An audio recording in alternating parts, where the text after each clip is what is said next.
राष्ट्रपति चुनाव से पहले प्रत्याशियों के नाम पर चर्चाएं तेज। विपक्ष की ओर से यशवंत सिन्हा होंगे राष्ट्रपति पद के प्रत्याशी। आज हो सकता है नाम का ऐलान।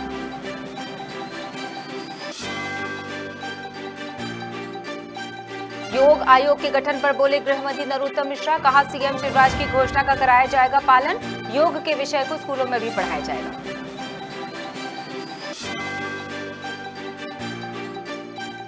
पुष्पराजगढ़ में मतदान से पहले चुनाव के बहिष्कार की सुगबुगाहट। आजादी के 7 दशक बाद भी अंधेरे में ग्रामीणों ने बिजली नहीं तो वोट नहीं के लगाए नारे। डिंडोरी में युवती से लव जिहाद का मामला आया सामने। पीड़िता ने एसपी से लगाई न्याय की गुहार। एसपी ने गंभीरता दिखाते हुए दिए जांच के आदेश।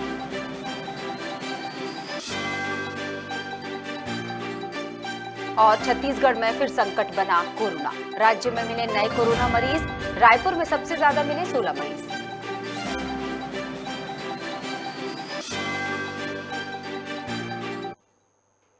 नमस्कार, आप देख रहे हैं खबर भारत। मैं हूं क्रांति प्रिया। बढ़ते हैं खबरों की तरफ। राष्ट्रपति चुनाव जैसे जैसे नजदीक आ रहे हैं वैसे ही राष्ट्रपति पद के प्रत्याशियों के नाम पर भी चर्चाएं तेज होती जा रही हैं। वहीं खबर है कि विपक्ष की ओर से यशवंत सिन्हा को राष्ट्रपति पद के लिए प्रत्याशी बनाया जा सकता है। इस बारे में औपचारिक ऐलान दोपहर 2:30 बजे तक हो सकता है। मंगलवार को दिल्ली में एनसीपी प्रमुख शरद पवार के आवास पर विपक्षी दलों की बैठक भी हुई थी, जिसमें यशवंत सिन्हा के नाम को मंजूरी दी गई थी। बता दें, टीएमसी नेता ममता बनर्जी ने यशवंत सिन्हा के नाम का प्रस्ताव रखा था।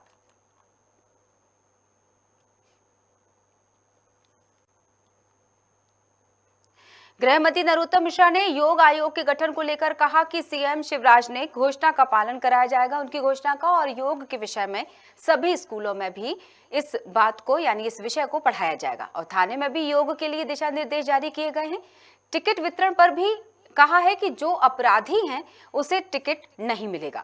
प्रदेश अध्यक्ष और सीएम शिवराज पहले ही ये बात बोल चुके हैं, तो वहीं केजरीवाल पर भी उन्होंने निशाना साधा और कहा कि उन्होंने महिमा मंडन करने के लिए नया तरीका निकाला है। कांग्रेस पर भी तंज कसा। कहने लगे दिग्विजय सिंह कांग्रेस के ऐसे योगाचार्य हैं जिन्होंने पूरी कांग्रेस को शीर्षासन करा दिया है। भोपाल की जनता ने इनको मौन आसन की सलाह दी थी, पर योग पर सलाह दे रहे हैं और उस पर अक्षर से अमल किया जाएगा। योग आयोग बनेगा, भर्ती भी होगी और स्कूलों में योग पढ़ाया भी जाएगा। अभी उन्होंने मैंने मध्य प्रदेश के सभी पुलिस थानों में इस तरह के निर्देश स्टेज से संबंधित विषय पे हम करा रहे हैं। लोग अपने अपने घरों और गंतव्य की ओर गए। 457 एक्टिव केस संपूर्ण मध्य प्रदेश के अंदर वर्तमान में कोरोना के प्रचलन में है। जो सैंपल कलेक्शन हमारा पिछले 24 घंटे में हुआ है वो 5043 का सैंपल कलेक्शन हुआ है। संक्रमण दर मध्य प्रदेश के अंदर वर्तमान में 1.59 हमारी है।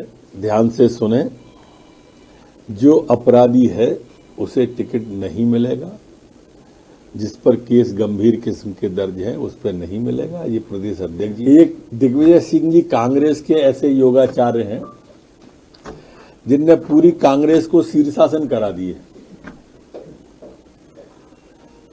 जब सीएम मध्य प्रदेश के थे ना, तो ऊबड़ खाबड़ सड़कों पर हिचकोला आसन करवाते थे और भोपाल की जनता ने इन्हें मौन योग करने की सलाह दी थी। उसकी सलाह ये मान नहीं रहे और न मानते हुए अब लोगों को योग पर सलाह दे रहे हैं, हास्यास्पद। पुष्पराजगढ़ में 25 जून को पहले चरण का मतदान होना है, लेकिन इससे पहले ग्रामीण क्षेत्रों में चुनाव के बहिष्कार की सुगबुगाहट तेज हो गई है। बता दें, फरहदा पंचायत के बीजा टोला गांव के ग्रामीणों ने पंचायत चुनाव के बहिष्कार का ऐलान किया है। ग्रामीणों का कहना है कि उन्हें मूलभूत सुविधाएं नहीं मिल पा रही हैं। आजादी के 7 दशक बाद भी ग्रामीण अंधेरे में रहने को मजबूर हैं, जिसको लेकर प्रशासन अनजान बना हुआ है। वहीं ग्रामीणों ने चुनाव के लिए बिजली नहीं तो वोट नहीं का नारा लगाया।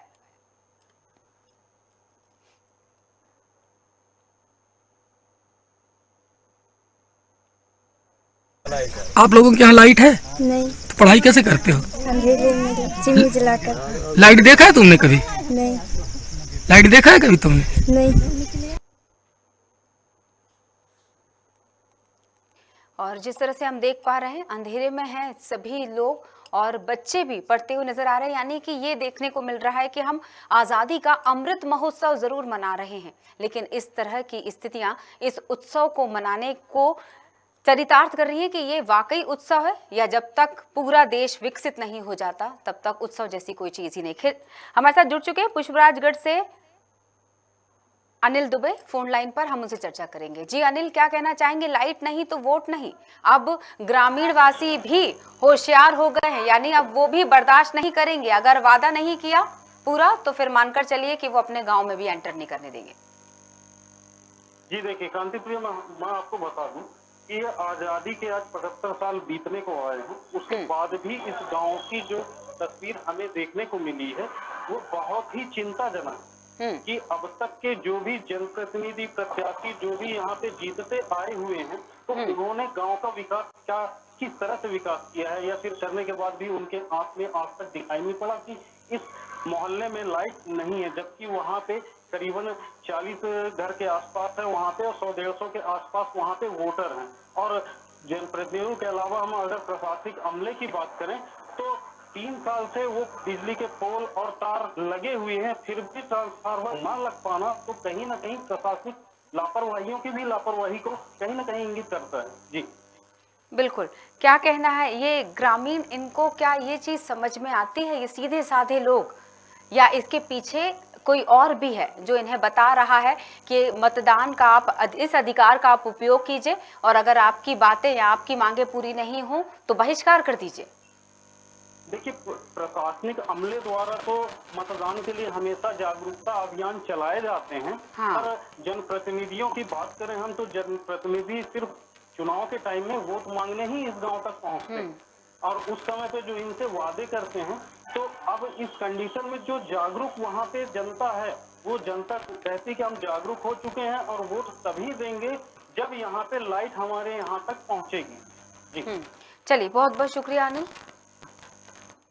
यानी कि स्पष्ट है, अब ग्रामीणों ने भी साफ तौर पर इस बात को कह दिया है कि अगर उनके यहाँ अगर उनका गांव रोशन नहीं हुआ तो वो मतदान नहीं करेंगे।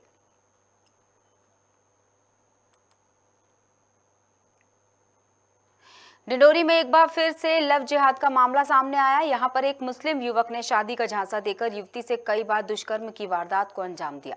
बताया जा रहा है कि पीड़िता ने मामले में पुलिस शिकायत की थी, लेकिन पुलिस ने जब उसकी नहीं सुनी तो पीड़िता ने मामले में एसपी से न्याय की गुहार लगाई।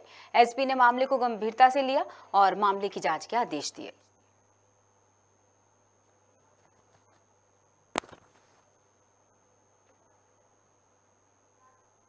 आ जाओ 5-6 घंटे बैठा के रखते। उसके बाद एक बार उसके घर गए, आधे घंटे तक बाहर होकर रुकने के बाद आके कह दिए कि वो नहीं मिला, फरार है करके। फिर मेरी कंप्लेंट दूसरे दिन मेरे को बुलाए, मेडिकल टेस्ट करवाए, फिर मेरे को 4 घंटे बैठा के रखे। उसके बाद क्या कहते हैं, फिर थोड़ी देर बाद मेरे घर आए, मेरे को कोर्ट लेके गए, कोर्ट में मेरा बयान हुआ। उसके बाद घर आए, क्या बोलते हैं, घर का नक्शा वक्शा लिए, उसके बाद चले गए। उसके बाद कोई रिस्पॉन्स नहीं आया। अब हम आज जा रहे हैं, कल मेरे घर आए थे, उसके बाप आए थे, उसके भाई धमकी देने के लिए कि तेरे को मार डालेंगे, ऐसा कर देंगे, वैसा कर देंगे। इसकी कोई ध्यान नहीं दे रहे हैं। आप क्या चाहते हैं? मैं इस बच्ची के साथ न्याय चाहता हूँ जिसके साथ शारीरिक शोषण हुआ है। एक मुसलमान लड़का गलत तरीके से इसके साथ शारीरिक शोषण करके इस लड़की की ज़िंदगी बर्बाद कर दिया है। एसपी साहब से मिले हैं, क्या आश्वासन मिला है? और एसपी साहब के पास में आया हूँ, बच्ची भी आई है। पूर्व महिला के द्वारा आरोप लगाए गए हैं कि जो उनके संबंध काफ़ी लंबे समय से रखे हुए थे और अभी शादी के लिए इसमें मना करने वाली बात है, जिस पे पुलिस के पास ये शिकायत आई है मेरे पास कि जो आवेदन या जो बयान महिला के द्वारा दिए गए थे फरियादी के द्वारा, उसमें जो भी तथ्य उन्होंने बताया उसमें कथनों में समावेश नहीं है। छत्तीसगढ़ में पिछले 24 घंटे में कोरोना के 69 नए मरीज सामने आए। बता दें, राज्य में सबसे ज्यादा 16 मरीज रायपुर में अकेले मिले हैं। साथ ही 7,477 सैंपल्स की जांच भी की गई है। इसमें 69 मरीज संक्रमित पाए गए। प्रदेश की पॉजिटिविटी रेट 0.92% है। स्वास्थ्य विभाग के लिए राहत की बात यह है कि कोरोना से अभी तक किसी भी व्यक्ति की मौत नहीं हुई। प्रदेश में 463 जो हैं वो एक्टिव केस हैं, जिसमें सबसे ज्यादा रायपुर के 129 शामिल हैं। इसके बाद भिलाई में 73 और बिलासपुर में 49 केस हैं।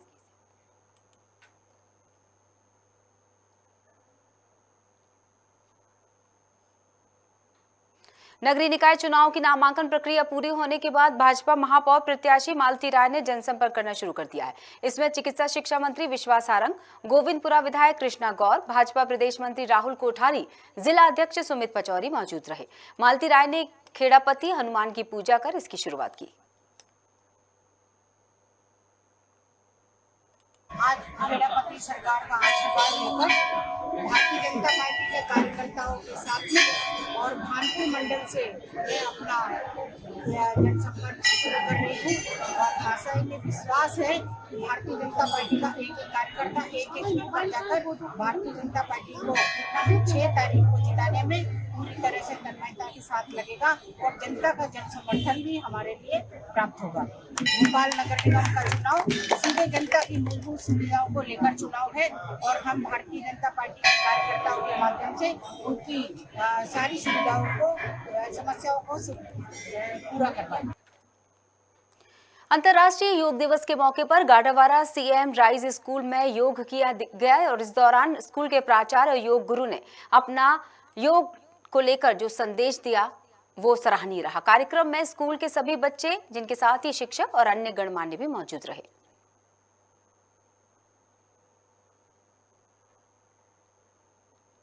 है 21 जून है और 21 जून में सूर्य अपनी पूरी ऊष्मा देते हैं हमें और उस सूर्य की पूरी ऊष्मा मिले, इसलिए हमने 21 जून का कार्यक्रम चुना है। 21 जून का ये दिन नरसिंहपुर जिला गाडावारा तहसील के अंतर्गत आज हम CM rise high secondary school cycle आए हुए हैं। अंतर्राष्ट्रीय योग दिवस के अवसर पर यहाँ पर जो हाई सेकेंडरी स्कूल के जो प्राचार्य हैं और जो योग गुरु हैं, जो योग बेटी है वो योग सिखाती है, वो सभी हमारे बीच में हैं। सबसे पहले हम आपसे योग गुरु जो है उनसे मिलाते हैं। आज अंतर्राष्ट्रीय योग दिवस है, क्या संदेश दिया है आपने?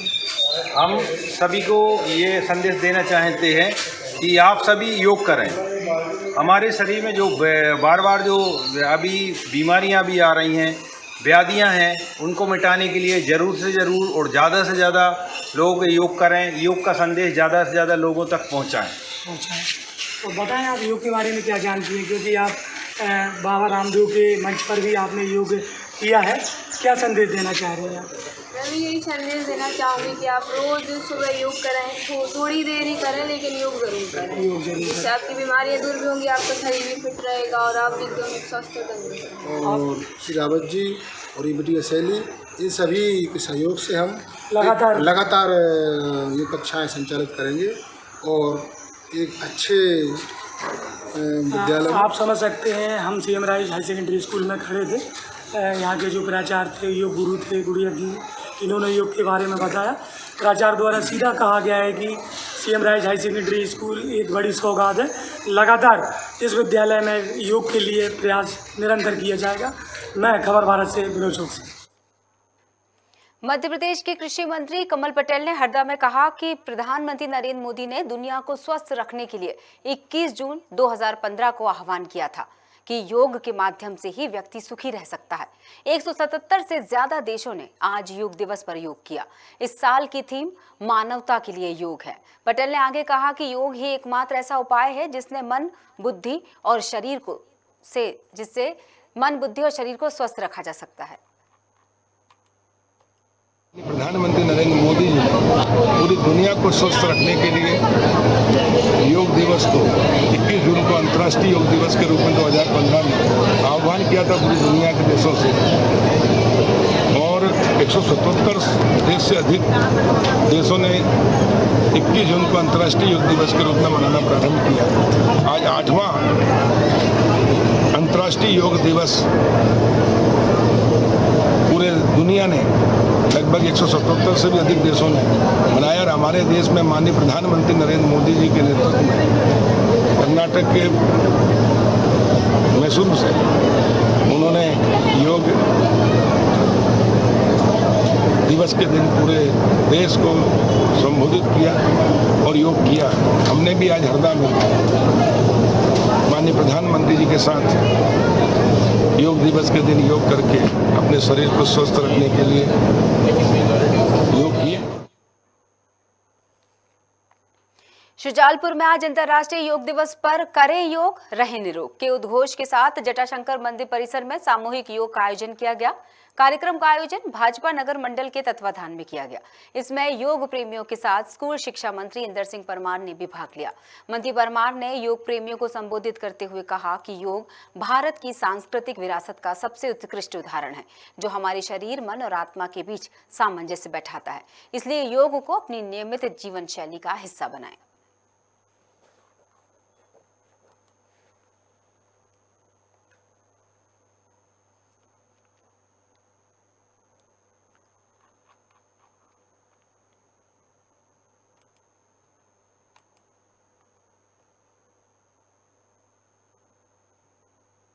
बधाई देता हूँ। योग नियमित रूप से हमारे जीवन का अंग हम बनाए और योग की विविधता को, जो भारत के धर्म दर्शन में है, उसको भी लोग समझने की कोशिश करें। यही मेरी प्रार्थना है। जय हिंद।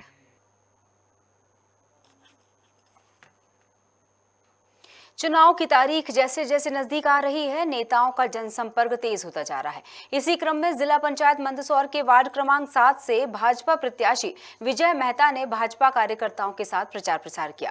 प्रत्याशी मेहता जनता से मिलकर वार्डों की जो समस्याओं को सुन रहे हैं। इस दौरान विजय मेहता को पुष्पमाला पहनाकर उनका स्वागत भी किया गया और फलों से तोला भी गया।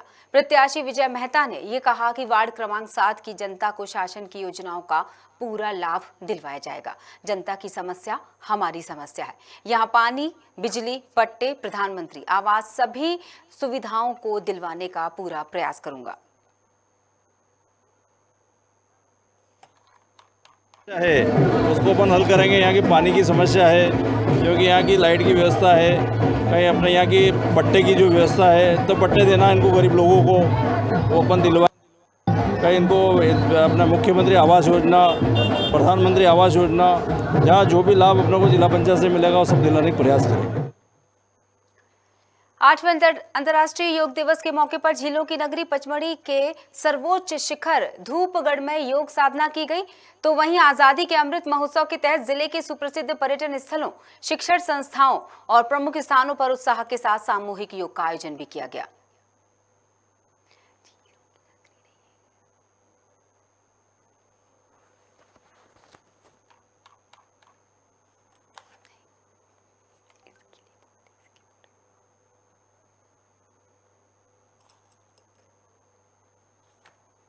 नर्मदापुरम जिले में आज योगाभ्यास अंतर्राष्ट्रीय योग दिवस पर किया गया, जिसमें सभी पर्यटन स्थलों पर और ऐतिहासिक स्थलों पर योगाभ्यास किया गया। सेठानी घाट, मढ़ई, पचमढ़ी, बाइसन लॉज और यहाँ पर आज धूपगढ़, जो कि मध्य प्रदेश की सबसे ऊंची चोटी है, वहाँ पर काफ़ी संख्या में छात्रों ने योगाभ्यास किया।